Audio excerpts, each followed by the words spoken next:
जब पुजारी जी ने मेरे से कहा कि बेटा, पंच केदार के दर्शन हर किसी को नहीं मिलते, सुनकर मेरा दिल कांप सा गया। किसी जन्म में हम मनुष्य होकर जन्म लिए हैं, हम भोलेनाथ की स्मरण, उनकी चिंतन, परोपकार करने मात्र से अपना जीवन सार्थक कर सकते हैं। यही हम दो शब्द आपको संदेश देते हैं। मधुमेश्वर भगवान के चरणों में नतमस्तक होते। ओम नमः शिवाय। जय श्री केदार, जय श्री केदार, जय मधुमेश्वर। हम लोगों ने भी पुजारी जी केदारनाथ दर्शन कर लिए हैं, रुद्रनाथ दर्शन कर लिए हैं जी। और तुंगनाथ महादेव दर्शन है। आज कृपा हुई तो मधुमेश्वर पहुंचे हैं। हो गए, परिपूर्ण हो गए ना, पूरा पंच केदार परिपूर्ण हो गया। कल्पेश्वर रह गए हैं हमारे। कल्पेश्वर तो आप कभी भी कर सकते हैं, गाड़ी जाते सीधे। हाँ, वहाँ गाड़ी जाती है, वहाँ कभी भी दर्शन कर सकते हैं। दुर्गम स्थल में रुद्रनाथ, मधुमेश्वर, केदारनाथ, मेन जगह पे तो आप पहुंच गए। कल्पेश्वर तो आपने आप कृपा कर दी, तो आप सब भोलेनाथ की कृपा है। हम लोग जो है दर्शन। आज भी मुझे यह समझ नहीं आता कि मेरे अंदर यह भाव किस प्रकार से आया, पर मैं इतना जरूर जानता हूँ कि पंच केदार का दर्शन मिलना मेरे जीवन का सबसे पवित्र अनुभव है। अभी जो है मंदिर के पुजारी जी से मिले हुए हैं। पुजारी जी हमको मंदिर के महत्व, मंदिर के इतिहास और मंदिर के विषय में बताएंगे। पुजारी जी पहले तो सबसे पहले जय भोलेनाथ। हिमाद्रि पार्श्वे चटतेर मंत्रम संपूज्यमानं सततं मुनिन्द्रे सुरासुरैर्यक्षमहोरगाढे केदारनाथं शिवमेकमीडे मधुमेशनाथं हृदय स्मरामि। पंच केदारों में द्वितीय केदार भगवान मधुमेश्वर और द्वादश ज्योतिर्लिंग में केदारनाथ एक ज्योतिर्लिंग है। ज्योति मने ही प्रकाश, लिंग मने ही लीयते गम्यते यत्र तद्लिंगम। जहाँ से शिव जी प्रकट हो गए वहीं लीन मने गुप्त हो गए, वही स्वयंभू ज्योतिर्लिंग केदारनाथ जी है। के मने ही स्वर्ग है, दार मने ही दरवाजा, मोक्ष के द्वार मने ही केदारनाथ जी है। लेकिन जब महाभारत कुरुक्षेत्र युद्ध के बाद पंच पांडवों को ब्रह्म हत्या, गुरु हत्या, गोत्र हत्या का श्राप लगते हैं, श्राप विमोचन के लिए भोलेनाथ के दर्शन के लिए जब आए हैं, भोलेनाथ एक जगह पे दर्शन न देकर अलग अलग जगहों पे अलग अलग शक्ति स्वरूप से दर्शन दिए, वही पंच केदार से कहलाते हैं। केदारनाथ, मधुमेश्वर, तुंगनाथ, रुद्रनाथ, कल्पेश्वर। केदारनाथ मने पृष्ठ भाग के दर्शन, द्वितीय केदार भगवान मधुमेश्वर में मध्य भाग की नाभि के स्वरूप दर्शन, तृतीय तुंगनाथ में हृदय और भावों के दर्शन, रुद्रनाथ में नेत्र मुखमंडल, कल्पेश्वर में जटा। ऐसे पांच केदारों में पांच अंग से, पांच शक्तियों से दर्शन दिए, वही पंच केदार से कहलाते हैं। क्यों बोले? पंच पांडवों को भोलेनाथ दर्शन एक जगह पे न देकर अलग अलग जगहों पे अलग अलग शक्ति स्वरूप से दर्शन दिए। कब, कहाँ से? बनारस काशी से उत्तर काशी होते हुए गुप्त काशी आते, लेकिन भोलेनाथ वहां भी परिपूर्ण दर्शन नहीं दिया, वहां से अंतर ध्यान माने गुप्त हो जाते, इसलिए गुप्त काशी कहलाते हैं। वहां विश्वनाथ बाबा का दर्शन है। लेकिन जहां शिव है वहां शक्ति माता पार्वती है। माता पार्वती की तपश्चर्या करते, माता पार्वती की कृपा से भोलेनाथ वहां गुप्त काशी में अर्धनारेश्वर स्वरूप में दर्शन। इसलिए तो कहते हैं वाघर्ता विव संपृक्तो वाघर्ता प्रतिपत्ते जगता पितरौ वंदे पार्वती परमेश्वर। जगत की माता पार्वती हैं, पिता परमेश्वर है। इसलिए तो हम लोग कहते हैं त्वमेव माता च पिता त्वमेव बंधुश्च सकला त्वमेव विद्यम दृढ़ंतमेव त्वमेव सर्वम मम देव। हमारे सर्वस्व देवों की देव महादेव है। लिंग मध्य जगत सर्वम जगदेत चराचरम ब्रह्मांड नायक, पंच महाभूतों की अधिनायक, देवों की देव महादेव है। वहाँ माता पार्वती की तपस्या करने के बाद भोलेनाथ वहाँ अर्धनारेश्वर स्वरूप में दर्शन दी, इसलिए वहाँ अर्धनारेश्वर दर्शन है। और काशी विश्वनाथ की दर्शन है, और दोनों की संगम भी है, गंगा और यमुना की संगम भी वहाँ आप दर्शन कर सकते हैं। वहाँ से भोलेनाथ हिमालय पे गए, भोलेनाथ पशु रूप में। सारे पशुओं में भोलेनाथ कौन है पता चलाना भी बहुत असंभव है, लेकिन भीम ने बुद्धिशाली बलशाली थे।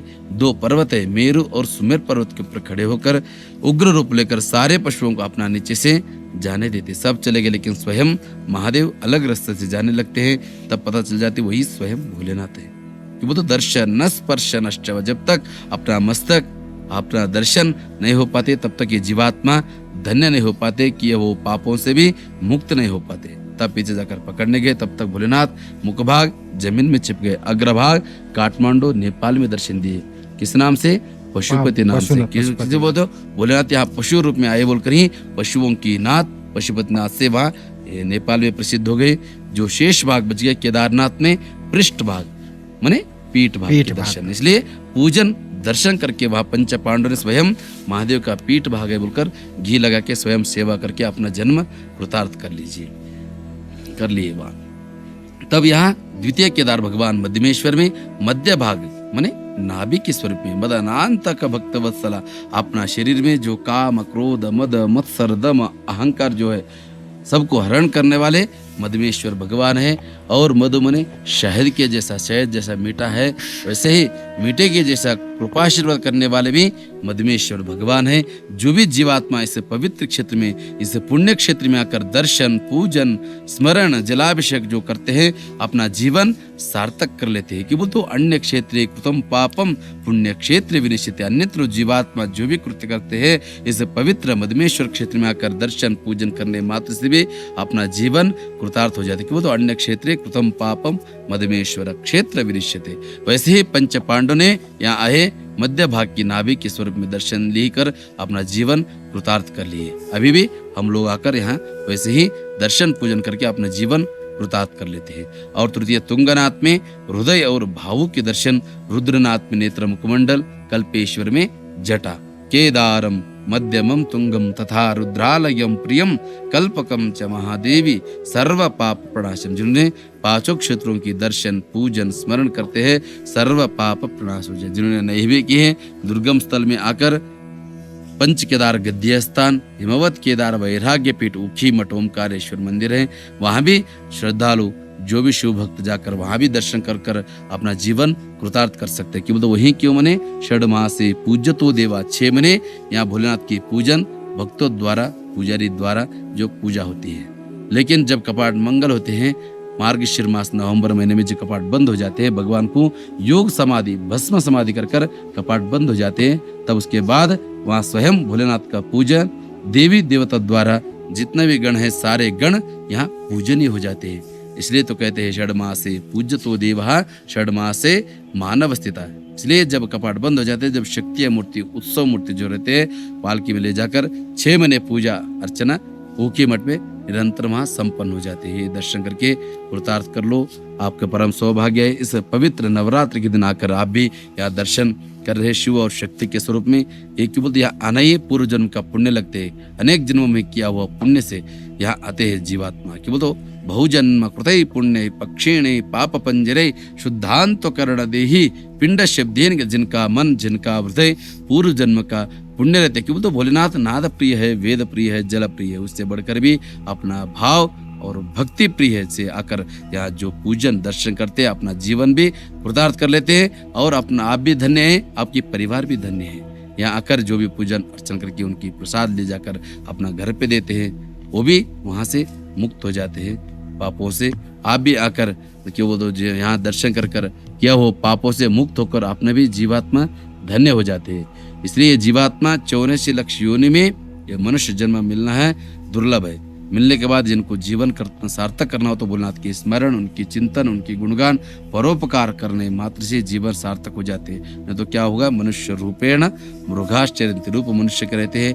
हमारे कर्तव्य धर्म से सत्य से नहीं निभाए तो पशु से भी राक्षस से भी अधिक हो जाते हैं। ऐसा न करते हुए हमारा धर्म से सत्य से हम जीवन निभाए तो हम जीवन सार्थक कर सकते हैं। नहीं तो पुनरपि जननम पुनरपि मरणम, किस योनि में आना है वो भी पता नहीं, पिछले जन्म में क्या था अगले जन्म में क्या होना है किसी को पता नहीं। लेकिन इस जन्म में हम मनुष्य होकर जन्म लिए हैं, हम भोलेनाथ की स्मरण उनकी चिंतन परोपकार करने मात्र से अपना जीवन सार्थक कर सकते हैं। यही हम 2 शब्द आपको संदेश देते हैं। मधुमेश्वर भगवान के चरणों में नतमस्तक होते। ओम नमः शिवाय। जय श्री केदार, जय श्री केदार, जय मधुमेश्वर।